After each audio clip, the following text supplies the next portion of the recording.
चीज़ में web design जो है फ्रंट एंड डेवलपर अलग होता है, वो डिज़ाइन बना के देता है अकॉर्डिंग टू द रिक्वायरमेंट। फिर उसके बाद डायनामिक जो डेवलपर बैक एंड डेवलपर होता है वो फिर उसके हिसाब से क्या करता है, चीज़ों को मैनिपुलेट करता है। तो हमें क्या करना है, हमें डायनामिक प्रोजेक्ट बनाना है। तो हमारे लिए क्या होना चाहिए, कम टाइम है तो हमें डिज़ाइन हमें पहले से चाहिए। तो अब डिज़ाइन पहले से चाहिए तो उसके लिए क्या करना पड़ेगा, हमें आना पड़ेगा ऐसी कोई वेबसाइट पे। जो वेबसाइट बहुत सारी हैं, बहुत जगहों से मिल जाएगा, लेकिन बहुत सिंपल और अच्छे वेब टेम्पलेट जो हैं वो एक वेबसाइट में मिलते हैं। तो वो क्या करते हैं, हम यहाँ पे देखते हैं कि कहाँ से हमने टेम्पलेट लेना है। और मैं बार बार ये बात कर रहा था कि दो तरीके होते हैं हमारे पास। क्या होता है, एक एडमिन पैनल होता है किसी भी वेबसाइट का, और एक फ्रंट एंड पे जो यूज़र यूज़ कर रहा होता है वो एक हमारे पास होता है। तो हमें क्या करना है, हमें यहाँ पर आना है थीम वैगन्स। सही, तो ये नाम नोट कर लो, ये वेबसाइट है, ये टेम्पलेट प्रोवाइड करती है। तो यहाँ पर देखो इसमें लिखा हुआ है download the best free and premium responsive bootstrap templates. तो अब यहाँ पर प्रीमियम भी हैं और फ्री भी हैं। तो हमें क्या करना है, हमें फ्री यूज़ करने। तो अब फ्री यूज़ करने तो यहाँ पर देखो तुम्हारे पास अलग अलग यहाँ फ्रेमवर्क्स के टेम्पलेट होंगे। टेलविंड है, CSS का एक फ्रेमवर्क है, ई-कॉमर्स के टेम्पलेट हैं, लैंडिंग पेजेस हैं, पोर्टफोलियोज़ हैं, एजुकेशनल है। तो जो मर्जी है, जिस टाइप का टेम्पलेट तुम्हें चाहिए वो ले लो। बूटस्ट्रैप 5 के टेम्पलेट्स हैं। तो हमें क्या करना है, हमारा पहला टास्क क्या है कि हमें एडमिन का टेम्पलेट चाहिए, क्योंकि पहला एडमिन पैनल बनता है। एडमिन पैनल ही नहीं बनेगा तो तुम्हारे पास फ्रंट एंड पे कोई चीज़ आ ही नहीं सकती। तो हमने क्या करना है, यहाँ पे आके इसको सिलेक्ट किया। यहाँ पे बहुत सारे टेम्पलेट्स हैं लेकिन इनका स्ट्रक्चर बहुत लंबा होता है। तो मैं क्या करता हूँ, मैं रिकमेंड करता हूँ स्टूडेंट को कि भाई तुम आसान से टेम्पलेट पे काम करो। तो उसके लिए क्या है, यहाँ पे एक टेम्पलेट रखा हुआ है रुएंग के नाम से, RUANG। तो ये क्या है, ये आसान सा टेम्पलेट है। इससे इसकी फाइल्स भी कम होती हैं और आसानी से समझ में आ जाता है स्टूडेंट को। तो मैं इसको सर्च करता हूँ, तो देखो क्या हुआ, रुएंग पे सर्च किया तो तुम्हारे पास ऐसा टेम्पलेट आ गया है। तो ये बहुत आसान सा टेम्पलेट है। अगर इसका लाइव प्रीव्यू देखें तो लाइव प्रीव्यू यहाँ पे शो हो जाएगा। तो देखो कुछ हमारे पास इस तरीके से डैशबोर्ड है, यहाँ पे साइड बार लगा हुआ है। तो साइड बार में हमारे पास कुछ ऑप्शंस अगर हमें डालने हैं, जैसे हमने CRUD बनाया था कि अगर हमें हॉस्पिटल ऐड करने हैं, मिसाल के तौर पर हॉस्पिटल मैनेजमेंट, तो यहाँ हमने वो डाल दिया यहाँ पर। और इसके अंदर और बेहतर चीज़ ये है कि एडवांटेज ये है कि हमारे पास डिज़ाइनिंग भी रखी हुई है। यानी कि तुम्हें कोई फॉर्म यूज़ करना है, फॉर्म पे जाओ, कहीं जाने की ज़रूरत नहीं है, क्योंकि हमें मैनिपुलेट करना पड़ेगा, हमें इसको थोड़ा सा चेंज करना पड़ेगा, ऐसे यूज़ नहीं कर सकते। तो ये फॉर्म रखे हुए, कोई सा भी फॉर्म अपनी मर्ज़ी से यहाँ से यूज़ कर लो। तो उसको देखेंगे, टेबल्स हैं, सिंपल टेबल है, डेटा टेबल्स हैं। ये भी हमने jQuery में समझा था कि कैसे काम कर रहा होता है। तो ये कुछ हमने काम किया था। तो ये क्या करना है, अब हमें लेना है, डाउनलोड करना, और हमें ये सीखना है कि हम PHP में कैसे इसको करना है। तो हमें क्या करूँ, मैं यहाँ पर आकर इसको क्लिक करता हूँ यहाँ पर, और इसको यहाँ से डाउनलोड करता हूँ। और अब इसको हमें अपने लोकल होस्ट सर्वर पे चलाना है। तो मैं यहाँ पर आकर इसको कर लेता हूँ यहाँ से ओपन, और यहाँ से कर देता हूँ एक्सट्रैक्ट हियर। और एक्सट्रैक्ट हियर होने के बाद मैं यहाँ पे इसको चेंज कर देता हूँ एडमिन के नाम से। सही, तो मेरा फोल्डर हो गया एडमिन के नाम से। और इसको कॉपी करके कहाँ ले आता हूँ, कॉपी करके मैं ले आता हूँ XAMPP htdocs, और यहाँ पे एक बनाता हूँ मैं फोल्डर प्रोजेक्ट के नाम से, ई प्रोजेक्ट लिख देते हैं कि ताकि प्रोजेक्ट, तो ये मैं तरीका बता रहा हूँ कि तुमने अपने प्रोजेक्ट में कैसे रखनी है चीज़ें। ई प्रोजेक्ट, कोई भी नाम हो तुम्हारे प्रोजेक्ट का, वो यहाँ पर आया, इसके अंदर क्या कर दिया, टेम्पलेट को ला के तुमने इसके अंदर डाल दिया। तो ये हायरार्की होती है कि कैसे, हाउ टू सेटअप फोल्डर्स। तो ये डिफरेंट फोल्डर्स को कैसे सेटअप करना है। तो यहाँ देखो, इसको ओपन करूँगा तो देखो इसका बहुत आसान सा स्ट्रक्चर है, बाकी टेम्पलेट से बहुत आसान है। तो बाकी टेम्पलेट से आसानी के लिए मैंने यहाँ पर क्या करता हूँ, यही रिकमेंड करता हूँ। अब देखो क्या करना है, अब इसको ओपन करके चेक करना है कि पहले ऐसे ही ओपन हो रहा है। तो मैं यहाँ पर आके कंट्रोल पैनल ओपन करूँगा और इसमें आके एडमिन, और यहाँ से क्या कर लूँगा, मैं आ जाऊँगा इसके अंदर। मैंने क्या नाम रखा था, मैंने रखा था ई प्रोजेक्ट, और फिर यहाँ पर एडमिन। तो देखो क्या हुआ, मेरे पास जैसे वहाँ लाइव प्रीव्यू आ रहा था यहाँ पर भी आ गया। तो मेरे पास इसका मतलब है मैंने पहली चीज़ कर ली कि भाई मेरा टैबलेट बिल्कुल सेट है। अब मसला क्या है, अब मुझे थोड़ा सा चेंज करना है, इसको सेटअप करना है। असल बात अब स्टार्ट होती है।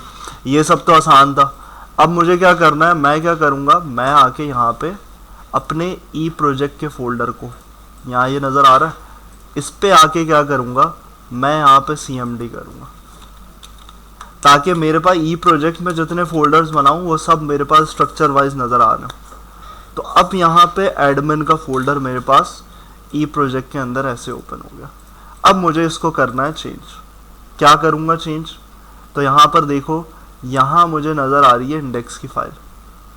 अब ये इंडेक्स की फ़ाइल कौन सी है, इंडेक्स की फ़ाइल अगर मैं बोलूँ तो ये वाली तुम्हारी ये है, क्योंकि हमने सब HTML से मैं बताते हुए आ रहा हूँ कि जो फाइल डायरेक्टली बगैर लिंक के चल रही होती है, इसका मतलब है वो इंडेक्स है। इंडेक्स पे सर्वर गेट करता है, सर्वर का बिहेवियर होता है कि वो कौन सी फाइल को पहले रेंडर करता है, वो इंडेक्स को। तो मैं इसको चेंज करूँगा, मैं इसको नहीं रखना चाह रहा इंडेक्स पे। भाई डायरेक्ट अगर कोई एडमिन पैनल खोले तो उसको एडमिन पैनल मिल जाए तो लॉगिन कैसे करेगा, तो पहले एडमिन पैनल पे लॉगिन क्रेडेंशियल मांगे जाएँ, फिर जाके हमारे पास क्या होना चाहिए, हमारे पास यहाँ पर दूसरी चीज़ें आनी चाहिए। तो मेरे पास देखो, यहाँ पर नीचे आऊँ, यहाँ पे पेजेस रखे हुए हैं, यहाँ पे क्या रखा हुआ है, लॉगिन का। तो पहला पेज मेरा ये वाला होना चाहिए। अब देखो इसका फाइल का नाम क्या है, login.html। तो मुझे क्या करना है, मुझे अब चेंज करना है थोड़ा सा। क्या करूँगा, मैं यहाँ पर आकर login.html को चेंज करूँगा इंडेक्स में। तो मुझे पहले ये करना पड़ेगा कि मैं इसको चेंज कर लूँ dashboard.php। तो ये मेरा पहला पेज है, इसलिए मैंने क्या किया, मैंने यहाँ पर चेंज कर दिया इसको। तो अब देखो मैं यहाँ पर अगर इसको रिफ़्रेश करता हूँ, तो अब जैसे ही रिफ़्रेश किया मेरा इंडेक्स का पेज ख़त्म हो गया। मेरे पास अब इंडेक्स का पेज कोई नहीं है, तो अब इसका मतलब क्या है कि मुझे कोई ना कोई इंडेक्स का पेज देना पड़ेगा। सही है, तो अब क्या दूंगा, इंडेक्स का पेज मैं दूंगा इसको। तो मैं देखो क्या कर रहा हूँ, यहाँ पे बना रहा हूँ मैं index.php। तो अब सारी फाइल्स जो हैं वो PHP के अंदर होनी चाहिए। तो मैं यहाँ से स्टार्टअप कर रहा हूँ कि index.php किया, और अब आके मैं यहाँ पर क्या करूँ, मैं यहाँ पर आकर रिफ़्रेश करूँ, तो क्या हुआ, मेरा मोटिव कंप्लीट हो गया। यानी कि मुझे यही चाहिए था, मुझे लाना था लॉगिन का पेज पहले, तो लॉगिन का पेज मेरे पास पहले आ गया। तो ये क्या है, ये तुम्हारे पास स्टेप है पहला कि तुम टेम्पलेट एम्बेड कर रहे हो, और टेम्पलेट एम्बेड करते हुए तुमने लॉगिन क्रेडेंशियल पहले देना है। तो ई प्रोजेक्ट का पार्ट ये, तो ई प्रोजेक्ट में तुम्हारे पास फर्स्ट फाइल आ गई, ये क्या, लॉगिन वाली फाइल आ गई, यही होना चाहिए। अब मैं यहाँ से अगर एक्सेस करता हूँ, जो मैंने दूसरी फाइल बनाई है dashboard.php, ये ओपन करूँगा तो अब ये ओपन हो रही है। और ये कैसे ओपन होगी, ये होगी तुम्हारे ऐसे, यानी कि लॉगिन क्रेडेंशियल डाले कोई बंदा, लॉगिन पे क्लिक करे तो कहाँ जाना चाहिए, तो जाना चाहिए तुम्हारे पास dashboard.php। तो ये पूरा है सीक्वेंस कि तुम्हें किस तरीके से यहाँ पर इसको इम्प्लीमेंट करना है। सही है, तो यहाँ पर यहाँ तक आओ, उसके आगे बताता जाऊँगा, कुछ दिमाग में नहीं रहेगा। तो पहले टेम्पलेट डाउनलोड करो थीम वैगन की वेबसाइट से, और उसको यहाँ तक रखो ला के, फिर उसके बाद देखते हैं और चीज़ें क्या करनी है। अब देखो ये जो चीज़ें सिखा रहा हूँ ना, यही एग्जैक्टली तुम्हारे प्रोजेक्ट में भी है। ऐसा नहीं है प्रोजेक्ट अलग से जैसे बनेगा, यही तरीक़ेकार प्रोजेक्ट में होगा। जैसे मैंने एडमिन का टेम्पलेट डाउनलोड किया, अब आगे जैसे काम करवाऊँगा वैसे ही करना है तुम्हें काम। अब देखो लॉगिन को अभी छोड़ देते हैं, हमें क्या करना होता है, हमें यहाँ पर देखो कुछ चीज़ें नज़र आ रही हैं। अगर मैं आऊँ डैशबोर्ड वाले पेज पे, तो मुझे इसको थोड़ा सा मॉडिफाई करना है। कैसे मॉडिफाई करना है, देखो कोड को हमें सेपरेट करके रखना है। उसको हम बोलते हैं, अगर यहाँ पर मैं लिख दूँ SOC, separation of concern. Separation of concern का मतलब होता है जितना तुम कोड को सेपरेट करके रखोगे उतना बेहतर है और उतना आसानी है। तो आप कैसे करोगे, इसको करने के लिए अब मुझे क्या करना है, मुझे ये नज़र आ रहा है हेडर। तो ये देखो ये क्या है, नैव बार है। अब यहाँ ये नैव बार नहीं कहलाएगा, ये क्या है, नैव बार तुम्हारे पास पूरा बना हुआ है। यहाँ पे कुछ ये चीज़ें हैं, नोटिफिकेशन, ये मैसेज, तो इसको क्या करोगे, इसको मैं अलग करता हूँ। पहले कैसे करूँगा, टेम्पलेट में एक आसानी होती है कि उसमें तुम्हें कमेंट में मेंशन होता है कि कौन सा साइड बार बना हुआ है, कहाँ से लेके कहाँ तक बना हुआ है। तो अब देखो ये तुम्हें कोड तुम्हें नज़र आ रहा है, यहाँ कमेंट हुआ हुआ है साइड बार। इसका मतलब है साइड बार किसको कह रहा है, ये साइड बार कहाँ है इस डैशबोर्ड के पेज पे। हाँ, ये जो लेफ्ट साइड पे हमारे पास ये जो टॉगल हो रहा है, ओपन क्लोज हो रहा है, ये साइड बार है। तो हमारे लिए बहुत आसानी है कि हमें ढूंढना ही नहीं पड़ा कि ये हमारे पास है। तो देखो क्या करूँगा, साइड पे मेरे पास एरो है, मैं पेरेंट टैग को पूरा यहाँ से ऐसे कर लूँगा, तो जैसे ही क्लिक करूँगा पूरा आ जाएगा। तो अब मुझे क्या करना है, मुझे इसको सेपरेट करके रखना है। इसके कुछ फ़ायदे होते हैं, पूरे प्रोजेक्ट में फ़ायदा होता है हमें टेम्पलेट को ऐसे मॉडिफाई करने का। तो मैं यहाँ पर क्या करता हूँ, इसको कट करता हूँ और इसके लिए बनाता हूँ एक फ़ाइल। क्या फ़ाइल बनाऊँगा, यहाँ पे बनाऊँगा साइड बार डॉट PHP। तो अभी इसमें मज़ा आने वाला है और भी सारी चीज़ों में। तो यहाँ पर देखो, अब यहाँ पर तुमने क्या किया, कट करके पेस्ट कर दिया। अब इससे क्या हुआ, अब देखो मुझे बताओ, अब तुम बताओगे कि मैं इस चीज़ को यहाँ कैसे लेकर आऊँ। अब तुम्हारा इम्तिहान है कि तुमने पढ़ी हैं चीज़ें, अब मैं उस फाइल में रख चुका हूँ इस काम को। अब मैं अगर यहाँ पर चलाऊँगा तो क्या होगा, साइड बार चला गया। अब मुझे वापस लाना साइड बार को, कैसे लेकर आऊँगा, सेपरेट तो कर दिया, अब मुझे इधर ही रखना है, जहाँ से मैंने कट किया वहीं रखना है। क्या करूँगा, कुछ किया था हमने, कनेक्शन नहीं, एक और चीज़ सीखी थी हमने क्रड में। कनेक्शन तक तो सही पहुँचे हो, कनेक्शन को हम करते क्या थे, अलग फाइल में होता था ना कनेक्शन, कैसे इन्वॉल्व करते थे दूसरी फाइल में, रिक्वायर वंस। तो वही काम यहाँ पर भी है। तो यहाँ क्या लगाओगे, PHP का टैग। तो उसका काम क्या है, रिक्वायर वंस का, रिक्वायर वंस का काम यही है कि भाई एक फाइल को दूसरी फाइल में डालना, इंक्लूड करना। तो यहाँ पर क्या किया मैंने, यहाँ पर इस तरीके से किया और यहाँ पर मैंने इस फाइल का नाम डाल दिया साइड बार डॉट PHP। तो यही फाइल इंडिकेट कर रहा है मुझे, मैंने यहाँ पर इसको ऑटो सेव कर देता हूँ। तो यहाँ पर ये करने से मेरे पास यहाँ पर आ जाऊँ, यहाँ पर आके रिफ़्रेश किया, वैसे ही आ गया कोड। अब इसका फ़ायदा क्या है, बस साइड में तुम्हें ऑप्शंस नज़र आ रहे हैं ना। मैंने इस क्लास की स्टार्ट में क्या डिस्कस किया था कि मुझे यहाँ पर जैसे सैलून मैनेजमेंट सिस्टम है, अब तुम्हारे जो प्रोजेक्ट आए हैं उसी से रिलेटेड बात कर रहा हूँ। सैलून मैनेजमेंट सिस्टम है तो तुम्हें कोई प्रोडक्ट्स ऐड करने होंगे, ब्यूटी प्रोडक्ट्स कुछ भी ऐड करना होगा। तो यहाँ पर क्रड बनेगा, उसको लिंक करना होगा कि अगर कोई एडमिन ऐड करना चाहता है, कोई नहीं, यानी कि लिपस्टिक ऐड करना चाहता है, तो क्या होगा, यहाँ पर आएगा और कोई फॉर्म खुलेगा। तो अब देखो मुझे एक ही यहाँ पर इसको बार बार, अगर मैं इसको अलग अलग जगहों पे रखूँ, ये सब जगह होगा साइड बार, तो क्या नुकसान होगा कि मुझे हर जगह चेंज करना पड़ेगा जाके।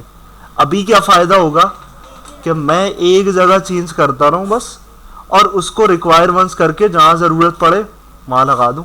जितनी फाइल मेरे पास है वहाँ रिक्वायर वंस लगा दूँ, क्योंकि हर उसके अंदर क्या होगा, साइड बार है।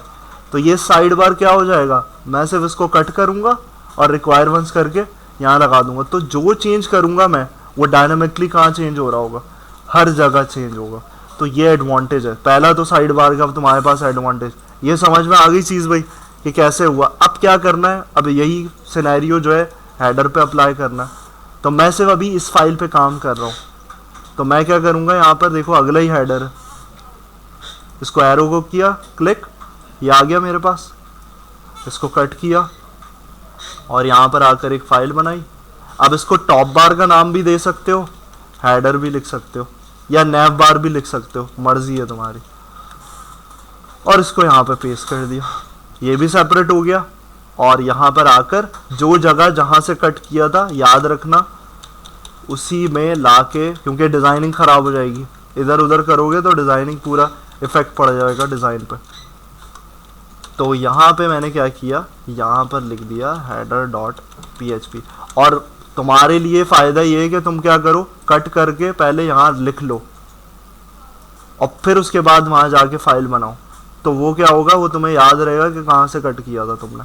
तो अब देखो ये किया और यहाँ पर आके मैंने इसको किया तो कोई इफेक्ट नहीं पड़ा, सब कुछ वैसे ही अपना काम चल रहा है, प्रोसेस वैसे ही चल रहा है।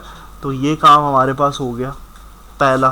तो इसको कर लो जल्दी से, इसको कट करके सेट करो। अब देखो सारी चीज़ें तुम्हें प्रोजेक्ट से रिलेटेबल बता रहा हूँ कि कैसे काम करोगे, ऐसे ही काम करना है सिंपल, इसी प्रोसेस को फॉलो करते हुए। हम किस पे काम कर रहे थे, देखो माइस्क्ल में सारे जितने भी काम मैंने तुम्हें करवाए ज्वाइन के, वो ई बुक के डेटाबेस पे करवाए थे। तो मैं क्या कर रहा हूँ, अब इस प्रोजेक्ट को ई बुक के डेटाबेस से कनेक्ट कर रहा हूँ। तो वो कोई नया काम नहीं है, वो उसमें क्या करना होगा अब वो तुम बताओगे। कौन सी फाइल बनानी होगी, config.php की। तो मैं यहाँ पर आके क्या करूँगा, पहला स्टेप config.php। अब इसके अंदर वही कनेक्शन वाला काम करना है सिंपल। ये तुम लोगों का अपना चल रहा है, क्या कर रहे हो तुम लोग, आप यहाँ सुन लो पहले। तो यहाँ पर वही काम करना है। अब ये सारी चीज़ें हम समझ चुके हैं, तो मैं सिर्फ लिख रहा हूँ MySQL कनेक्ट, और इसके अंदर सारी चीज़ें रिक्वायरमेंट जो भी है, लोकल होस्ट, फिर क्या आता है भाई, रूट, देन पासवर्ड ब्लैंक, और फिर डेटाबेस का नाम। तो ये हो गया। अब इसके बाद बताओ भाई क्या होगा, इफ की कंडीशन आएगी, इसमें क्या होगा,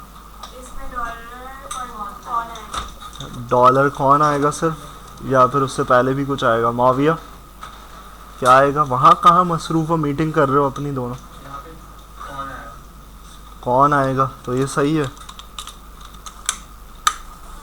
ये तुम पूछ रहे थे कौन आएगा, दावत पे बुलाया किसी को, कौन, तो यहाँ पर क्या करना है तुम्हें, डॉलर कौन से पहले देखो क्या था, नॉट का साइन था, एक्सक्लेमेशन मार्क, तो एक्सक्लेमेशन मार्क का साइन। अब इसके बाद क्या किया था हमने, इसके अंदर एको किया था या फिर कोई और चीज़, बिल्कुल लास्ट में तो हाँ, तो हमने डाई का हमने यहाँ पर मेथड यूज़ किया था, और इसके अंदर इसमें हमने कनेक्शन फील्ड पास किया था, और इसको चाहिए होती हैं दो चीज़ें। इसके बाद हमने क्या किया था,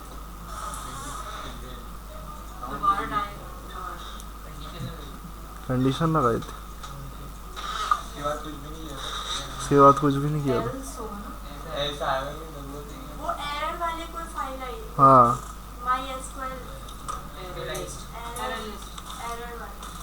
तो हमने कुछ ऐसे ऐड किया था, MySQLi कनेक्ट अंडरस्कोर एरर। तो इसको हमने डाई के अंदर रखा था कि हमारे पास कोई भी अगर एरर आता है तो वो यहाँ पर कनेक्शन फील्ड में एरर रिटर्न कर देगा। तो ये चीज़ हमारी थी। अब इसको तुमने कहाँ पे कनेक्ट करके रखना है, तो तुम्हारी सबसे मेन फाइल जो है अभी स्टार्टिंग कि इसको रिक्वायरमेंट्स कहाँ करवाना होगा, तुम्हारे पास यहाँ प्रोजेक्ट है। तो मैं अगर इस पे आ जाऊँ लोकल होस्ट पे, तो हम सबसे पहली फ़ाइल कौन सी देख रहे हैं, तो हमारा पहला काम होगा कि हम लॉगिन में इसको क्या करवाएं, इसको रिक्वायरमेंट्स करवाएं। और लॉगिन की फ़ाइल कौन सी है, index.php। तो मैं क्या करूँगा, मैं सबसे पहले टॉप पे लाके इसको रिक्वायरमेंट्स कर दूँ। इसको कर लो जल्दी से, डेटाबेस सेट करो जैम पे, और इसको यहाँ तक ऐसे करो सेटअप। समझ में आया शायन भाई, तुम तो एब्सेंट थे। तो ये असल में हुआ क्या है, ये बना है कनेक्शन, डेटाबेस से कनेक्टिविटी चाहिए होती है, तो हमने डिलीव भी है, क्योंकि डेटाबेस तुम्हें भी ऐसे ही बनाना होगा। तो जिसका शॉपिंग कार्ट है वो भी सुन ले यहाँ पर। तो अब देखो यहाँ पर इंट्रोडक्शन है, इन सब चीज़ों को हम डिस्कस नहीं कर रहे, हम यहाँ पर आगे डेटाबेस से रिलेटेड पहले बात कर रहे हैं। यहाँ पर क्या दिया हुआ है, प्रॉब्लम स्टेटमेंट दी हुई है कि क्या है सलोन, क्या चीज़ है, क्या प्रोवाइड कर रही है, ये तुम खुद भी गेट कर लोगे, सही है। और नीचे देखो क्या चीज़ दी हुई है, नीचे फंक्शनल रिक्वायरमेंट्स दी हुई है। तो ये इंपॉर्टेंट पार्ट है। फंक्शनल रिक्वायरमेंट्स का मतलब क्या है, फंक्शनल रिक्वायरमेंट्स का मतलब है कि भाई PHP के एंड से क्या क्या चीज़ें होनी चाहिए, डायनामिक पर्सपेक्टिव से क्या क्या काम करना चाहिए उस वेबसाइट को। तो यहाँ पे देखो क्या है, पहली चीज़ होम पेज। तो होम पेज में कुछ नहीं, डिज़ाइनिंग की बात है कि होम पेज अच्छा होना चाहिए, सारी चीज़ें। ये जो दूसरा पॉइंट है ये इम्पॉर्टेंट है। ये क्या है तुम्हारे पास, यहाँ पर देखो तुम्हारे पास है user authentication and access control. तो यूज़र ऑथेंटिकेशन का मतलब क्या है, जो अभी मैं काम करवा रहा हूँ, क्या चीज़, अभी मैंने क्या रिलेट किया था, कुछ बताया था, अभी क्या करवा रहा था, अभी जो मैं काम करवा रहा हूँ एडमिन पैनल और लॉगिन क्रेडेंशियल, तो यही ऑथेंटिकेशन होती है। ऑथेंटिकेशन का मतलब होता है कि पहले वेरीफाई करे यूज़र है डेटाबेस में, तब उसको एक्सेस दे। तो वो एक्सेस कंट्रोल वाली बात भी आ गई कि ऑथेंटिकेशन होगी, चेकिंग, देन क्या होगा, एक्सेस कंट्रोल मिलेगा उसको कि वो क्या कर सके, चाहे वो तुम्हारा फ्रंट एंड का यूज़र हो चाहे एडमिन पैनल हो। सही, तो दोनों सूरतों में यही काम होना है। यहाँ सीख जाओगे, फ्रंट एंड के टेम्पलेट में भी कर लोगे। तो ये काम क्या है कि लॉगिन करता है तो वो क्या हो जाए, डैशबोर्ड पे चला जाए, तो वो चेकिंग जो होगी वो काम है तुम्हारा ये। लेकिन उसके अंदर एक और ऑप्शन है, क्या होना चाहिए कि अगर हम एडमिन पैनल की बात कर रहे हैं तो उसमें एक तो एडमिन होना चाहिए, रिसेप्शनिस्ट और स्टाइलिस्ट। तो 3 रोल्स डिफाइन करने हैं। सही, तो अब वो 3 रोल्स कैसे होंगे, मैं डेटाबेस से रिलेट करके बता रहा हूँ तुम्हें। यहाँ पर देखो एडमिन का टेबल है, तो अब तुम इसको ऐसे नहीं बनाओगे, अकॉर्डिंग टू द रिक्वायरमेंट चलना है। कैसे बनाओगे अब इसको, कोई जहन में आ रही है चीज़ कि 3 रोल्स हैं, अब तुमसे ही गेट करूँगा ताकि तुम्हें अपने जहन में बैठ जाए। तो अब तुम सोचोगे, कैसे सोचोगे कि उन्होंने कहा है कि 3 रोल्स बनाने, एडमिन का, स्टाइलिस्ट का और रिसेप्शनिस्ट। अब ये तुम लोग भी सोचो, शॉपिंग कार्ड में भी कुछ ऐसा ही होगा, रोल्स डिफरेंट होंगे, काम यही है। क्या करोगे डेटाबेस में,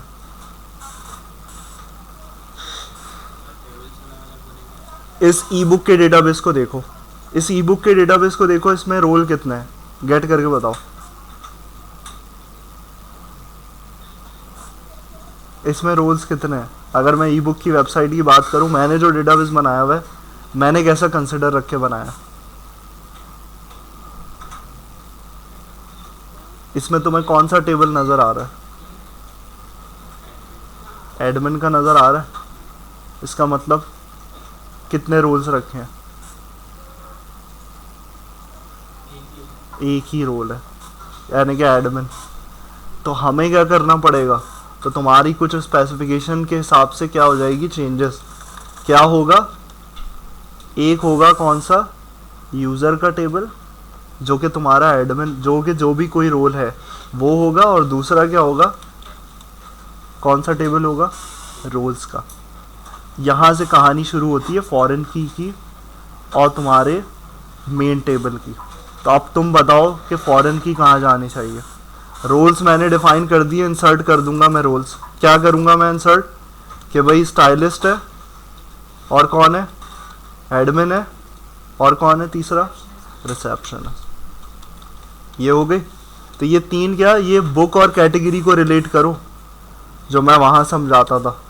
बुक और कैटेगरीज में फॉरेन की को मैंने समझाया था, या फिर ई कॉमर्स कुछ भी समझाया था, तो वैसी। तो यहाँ तुमने क्या किया, तो रोल्स के टेबल के अंदर कितने कॉलम होंगे, ये बताओ। रोल्स का टेबल जब बनाओगे डेटाबेस के अंदर तो कितने कॉलम होने चाहिए,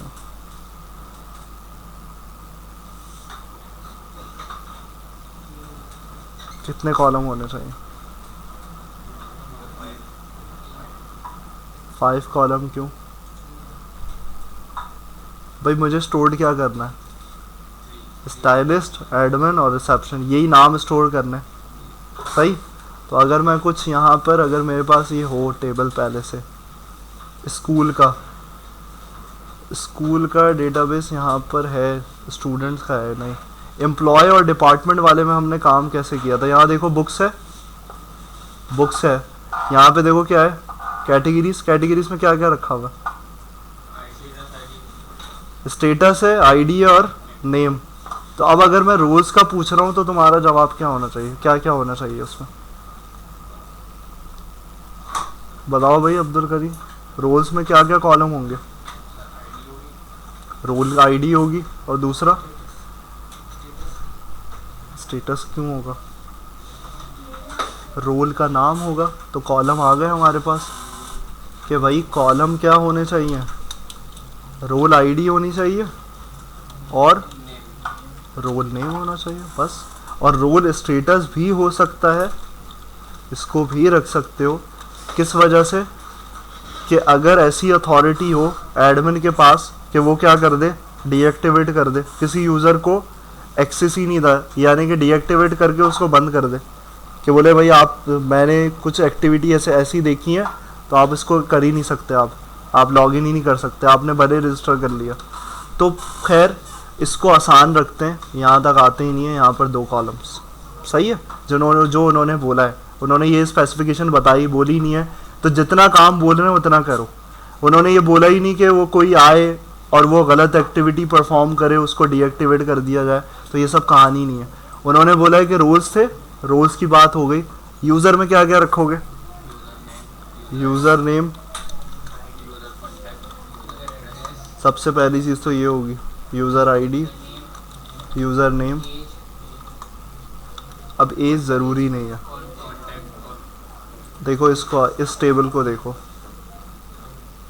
तो ये चीज़ें चाहिए, क्योंकि लॉगिन के लिए क्या होगा, पासवर्ड रजिस्ट्रेशन के टाइम पे लेना है, इमेज लेनी है, ईमेल लेनी है, ये सब लेना है।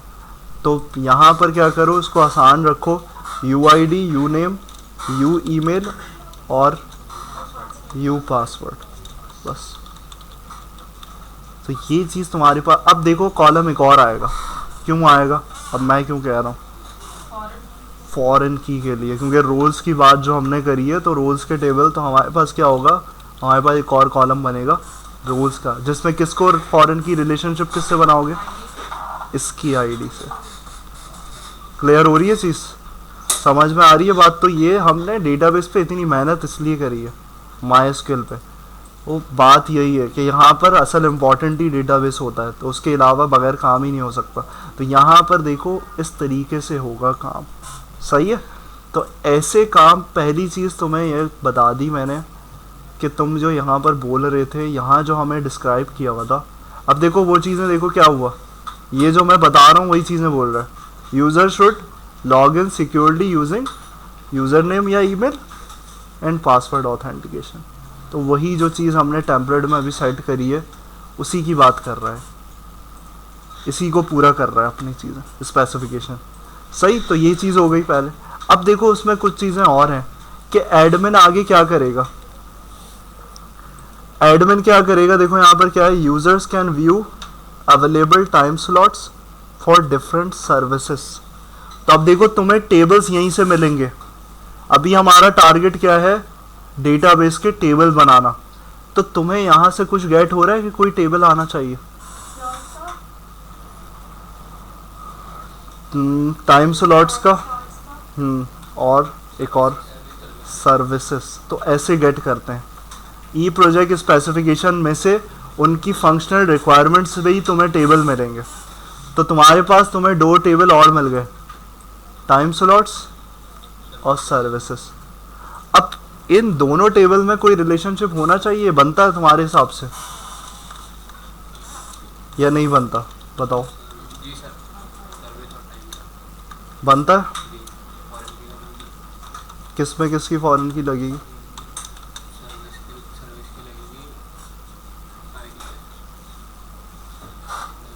किसकी फॉरेन की? हाँ बिल्कुल, गुड। तो टाइम स्लॉट्स यहाँ डिफाइन होंगे, तो इसमें क्या होगा, एक बना लोगे टाइम स्लॉट आईडी फॉरेन की के लिए, और दूसरा टाइम स्लॉट्स। और टाइम स्लॉट्स की क्या होगी डेटा टाइप, वो भी हमें पता है क्या होगी, टाइम होगी, डेट और टाइम। तो डेट और टाइम हमने डेटा टाइप देखी है। तो ये करने के बाद यहाँ क्या होगा, यहाँ पर भी सिंपल रखना है, सर्विस की आईडी और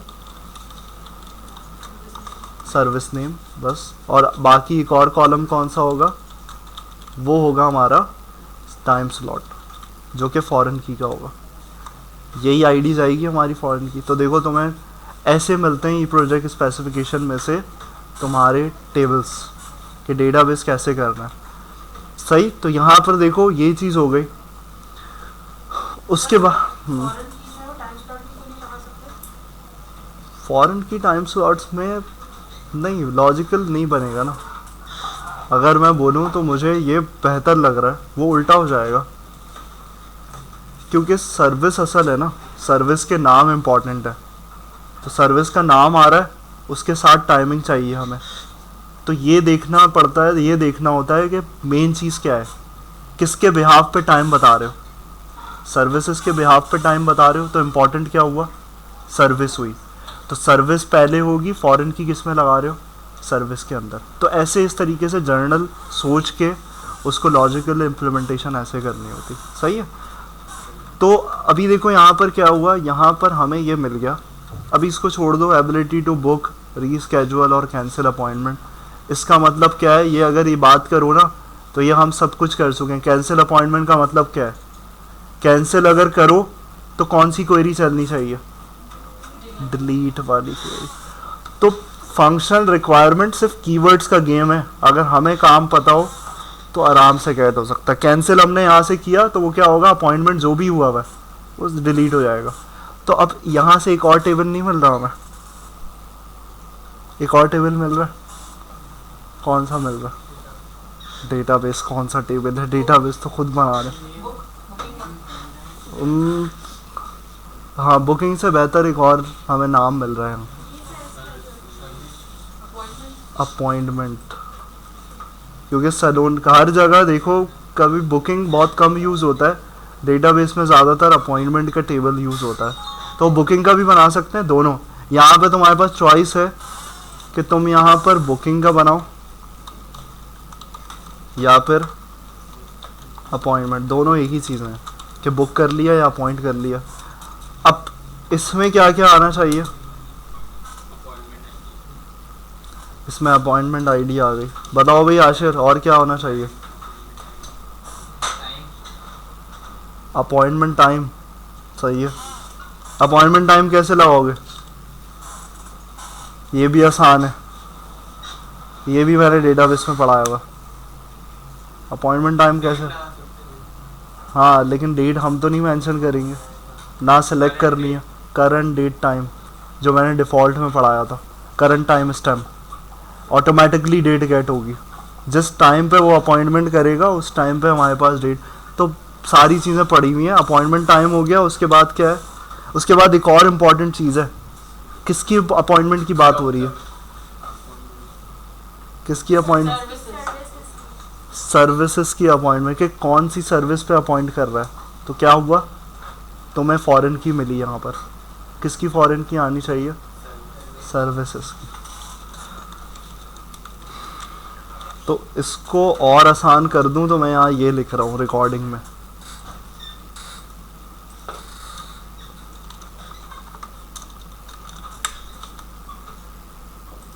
तो ये और आसान हो गया, एफ के फॉरेन की। तो यहाँ पर सर्विसेज, एक और चीज़ है इम्पोर्टेंट, एक और फॉरेन की इम्पोर्टेंट है, कौन सी, टाइम स्लॉट तो यूज़ हो चुका है। किसकी आईडी, किसकी, यूज़र आईडी। लेकिन वो कौन सा यूज़र, ये वाला यूज़र होना चाहिए। जो दूसरा यूज़र होगा, यानी कि अगर मैं बताऊं तो यहाँ से एक और टेबल तुम्हारा बन रहा है, कौन सा, कस्टमर। कस्टमर की अपॉइंटमेंट होगी ना, एडमिन और स्टाइलिस्ट और रिसेप्शनिस्ट ये तो ऑफिशियल है, ये कस्टमर होगा। तो इसकी इंफॉर्मेशन कुछ हो, यहाँ पे क्या बने इसकी, फॉरेन की। तो ऐसे कुछ काम होगा इस तरीके से, और कुछ ज़्यादा इंपॉर्टेंट चीज़ें यहाँ पर हैं नहीं।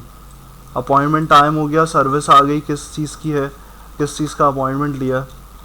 और अगर कुछ और भी इम्पोर्टेंट लग रहा है तो वो खुद भी ऐड कर सकते हो, तो क्योंकि मुझे जो जहन में आ रहा है वो सारी चीज़ें यहाँ पर। तो कस्टमर नेम, यहाँ पर सारी चीज़ें वही होंगी जो हमारी कॉमनली यूज़ हो रही हैं। यहाँ आगे मैं डॉट डॉट डाल रहा हूँ, वो सब चीज़ें आ जाएंगी।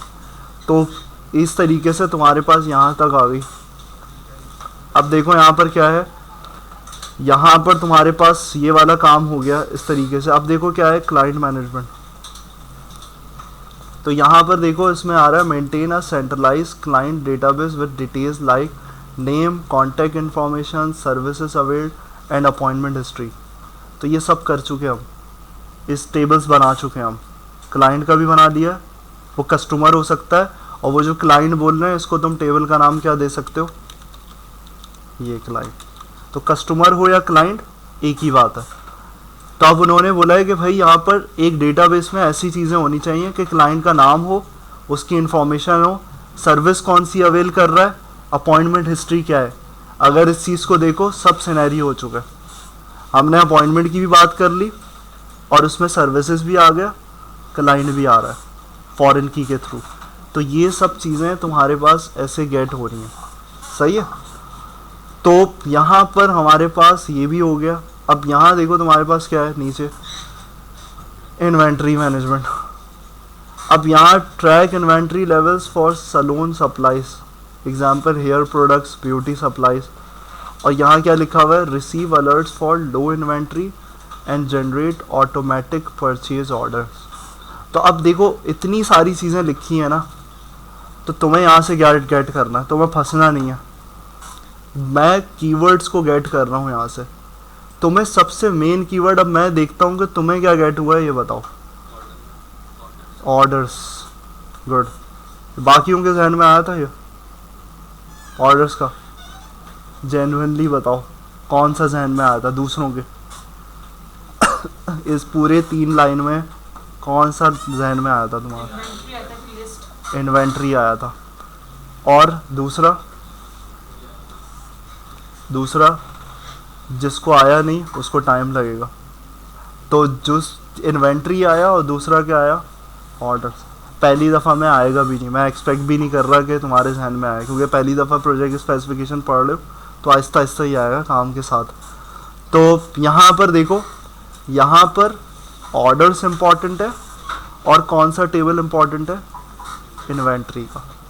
तो अब इन्वेंट्री डिटेल्स आनी चाहिए और उसमें क्या इम्पॉर्टेंट चीज़ है, सप्लाईज, कि इन्वेंट्री में क्या क्या सप्लाई हो रहा है, ये वाली चीज़ें होनी चाहिए, कि हेयर प्रोडक्ट्स हैं, ब्यूटी सप्लाईज हैं, ये सारी चीज़ें।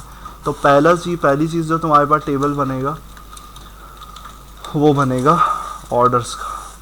अब उसको परचेज ऑर्डर्स करो या फिर ऐसे करो, इन्वेंट्री अलग बनेगा। हाँ, इन्वेंट्री अलग होती है अकाउंट्स के पर्सपेक्टिव से, जिसमें इन्वेंट्री ये क्या होती है कि कितने की प्रोडक्ट है। तो इन्वेंट्री देखो, ये दोनों चीज़ें अगर बताऊं सेपरेट कैसे करूं, यहाँ देखो इसको और कैसे सेपरेट कर सकते हो। ऑर्डर्स कौन करेगा ये बताओ, माविया,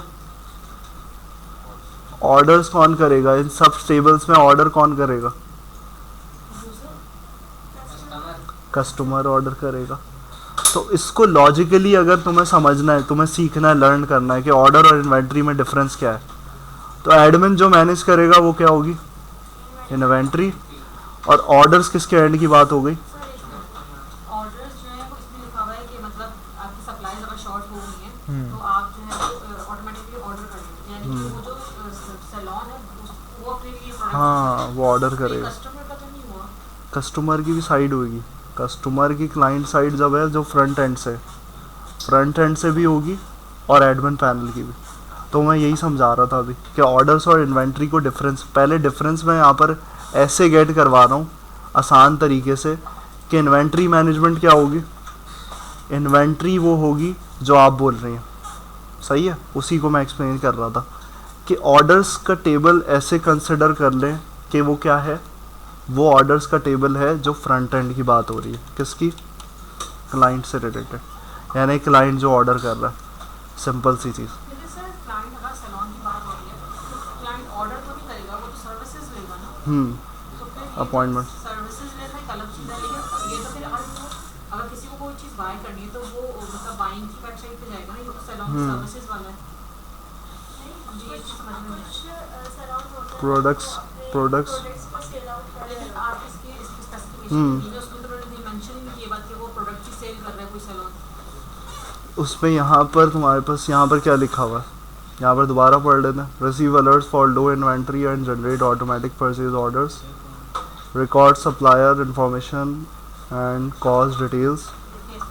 फॉर इन्वेंट्री आइटम। जो है वो सैलून में जो चीज़ें कम होती जा रही है उसको जो है उसकी जो है वो इन्वेंट्री बनाए कि मतलब कुछ चीज़ें सही है फिर सही है, हमारे पास ऑर्डर्स का टेबल बनेगा। तो 1 मिनट रुको, लेक्चर के दौरान अभी नहीं बोला करो तुम, लेक्चर के दौरान जब मैं फ्री हो जाऊँ ना, जब उस पर बोला करो कि हाँ सर चेक कर लो। तो ऑर्डर्स जो है, ऑर्डर्स में हमारे पास सही है, इसके हिसाब से अकॉर्डिंग टू द स्पेसिफिकेशन हमारे पास ऑर्डर क्या होगा। ऑर्डर्स वो वाली चीज़ें होंगी जो हमारे पास हमारे प्रोडक्ट्स हैं, जो भी सप्लाईज़ हैं। तो यहाँ क्या मेंशन हुआ है, कस्टमर से लिंक नहीं होगा। अकॉर्डिंग टू द स्पेसिफिकेशन जो इन्होंने गेट किया है उसमें कस्टमर से लिंक नहीं होगा। उसमें क्या होगा, ऑर्डर्स का टेबल है, ये एडमिन मैनेज करेगा।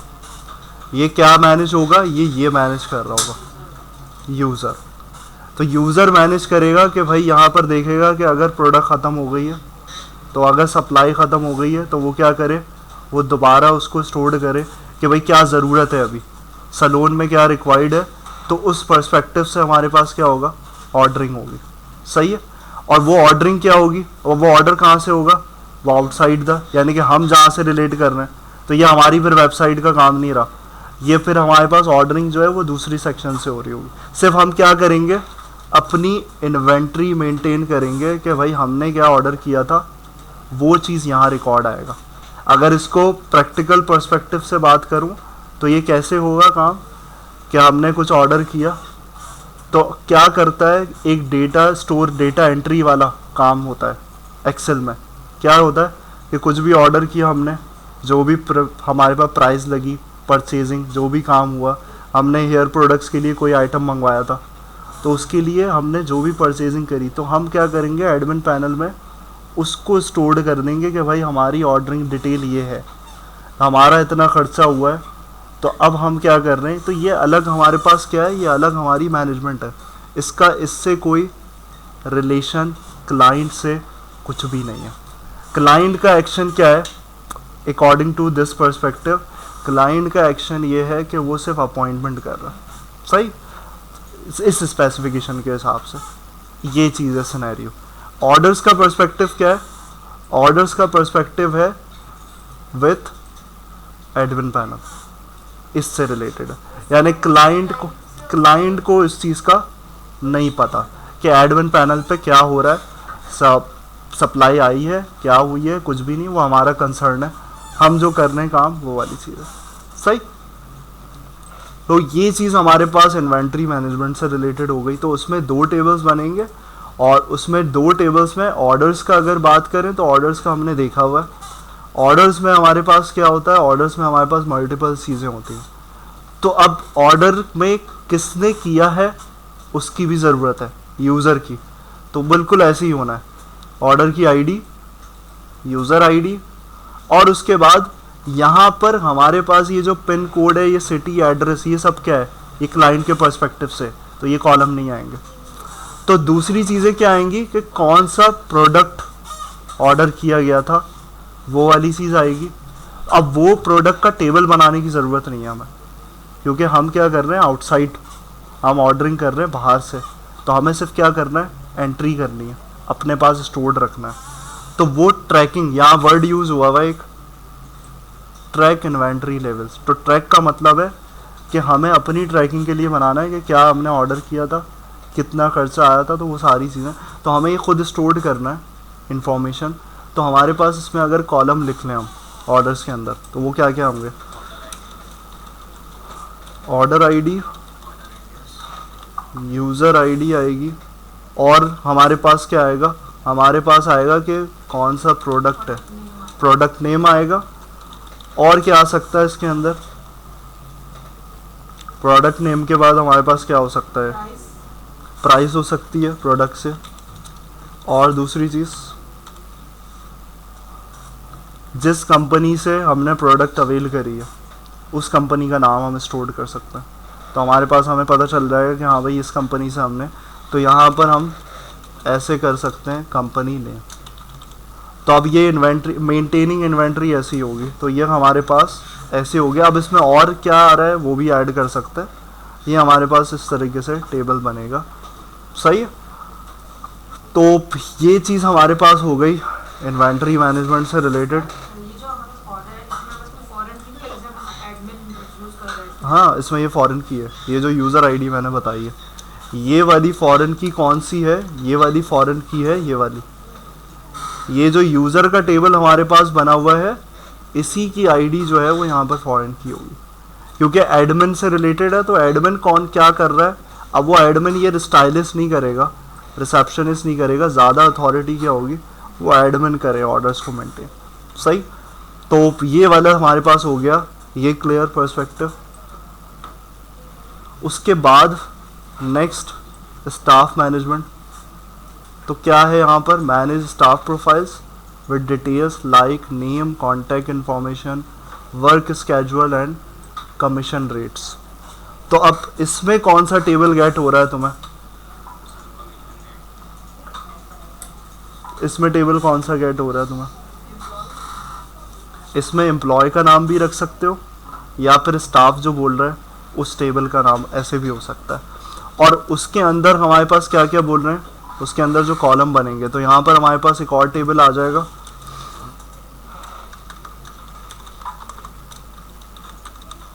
स्टाफ, और उसमें यहाँ पर स्टोर्ड आईडी, स्टाफ आईडी आ गया, और उसके बाद हमारे पास आ गया नेम, उसको उससे कर सकते हो, प्रीफिक्स ऐड कर सकते हो, बाकी लोकेशन, वर्क स्केड्यूल।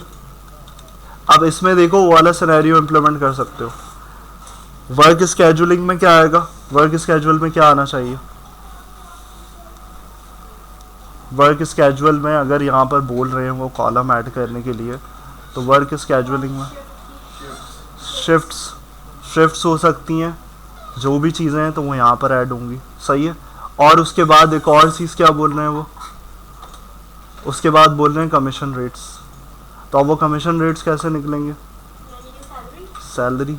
तो हमारे पास मेन चीज़ है कि हमारी क्या होनी चाहिए, हमारे पास यहाँ पर सैलरी होनी चाहिए, कितनी सैलरी है तो वो चीज़ आएगी। देन उससे क्या होगा, उसी से हमारे पास कमीशन रेट, आगे एक और कॉलम होगा। तो सैलरी अलग होती है और सैलरी के बिहाफ पे ही कमीशन, या फिर वर्किंग टाइम के हिसाब से कमीशन मिलता है, तो अलग से तुम्हारे पास एक तो वो जो भी वर्क है आर्ली बेस्ड होता है, कुछ भी होता है, जिस परस्पेक्टिव से भी है, तो उसके लिए कॉलम तुम्हारे पास मौजूद है। हाँ, वो ऑर्गेनाइजेशन की अपनी मर्जी है कि वो किस तरीके से वो कर रहा है, और डेटाबेस में कैसे स्टोर हो रहा है कमीशन रेट्स को, तो वो स्टोर कर रहे हो। और तुम्हारे पास क्या है यहाँ पर, enable the assignment of task, shifts and services to stylist. तो अब यहाँ पे तुम्हारे पास है कि तुम क्या टास्क असाइन कर रहे हो, कौन सी शिफ्ट्स दे रहे हो, सर्विसेज दे रहे हो स्टाइलिस्ट को। तो अब मैं यहाँ कह रहा हूँ कि भाई यहाँ पर तुम्हारे लिए ना इतना काफ़ी है, कि तुम यहाँ तक बनाओ तो भी बहुत है। अगर इस पे चले गए तुम, तो यहाँ पर आगे और कॉम्प्लिकेटेड हो रहा है, और टेबल्स बढ़ेंगे, टास्क, शिफ्ट्स एंड सर्विसेज। तो मेरी एडवाइस ये है कि भाई तुम इस पे जाओ नहीं, क्योंकि इस पे क्या होगा, फिर शिफ्ट्स का अलग टेबल है, उसके बाद तुम स्टाइलिस्ट को क्या दे रहे हो वो अलग बनाना पड़ेगा। तो इससे बेहतर है कि तुम यहाँ पर इसको स्टाफ मैनेजमेंट को इस तक रखो, स्टाफ तक, तो ये काफ़ी है तुम्हारे लिए। ERD बनानी पड़ेगी, ERD बनानी पड़ेगी, और ERD रिक्वायरमेंट होती है। ERD जब तुम्हें ये पूरा सिनेरियो ही बता दिया कि क्या टेबल कहाँ पे फॉरेन की लगनी है, तो तुम आसानी से बना सकते हो एंटिटी रिलेशन। स्टाफ के टेबल में फॉरेन की नहीं है हमारे पास, स्टाफ के टेबल में हमारे पास स्टाफ अलग से रजिस्टर्ड हो रहा है। अब वो जो स्टाइलिस्ट है, रिसेप्शनिस्ट है, वो सब भी क्या है, वो हमारे पास स्टाफ में काउंट होते हैं, तो वो यहाँ पर भी फॉरेन की आएगी। तो यहाँ पर तुम फॉरेन की इस पे छोड़ो, यहाँ पर इम्प्लीमेंट नहीं करो, यहाँ पर हम कर चुके हैं अलग से। ये सेपरेटली हमारे पास टेबल है स्टाफ का, और इसमें इस तरीके से हमारे पास ये हमने एडिट कर दी सारी चीज़ें। तो ये पूरा जो सिनेरियो है ये भी बहुत बड़ा है, अगर मैं बोलूँ तो ये भी यहाँ तक आना भी यहाँ पर बहुत काफ़ी है तुम्हारे लिए प्रोजेक्ट के।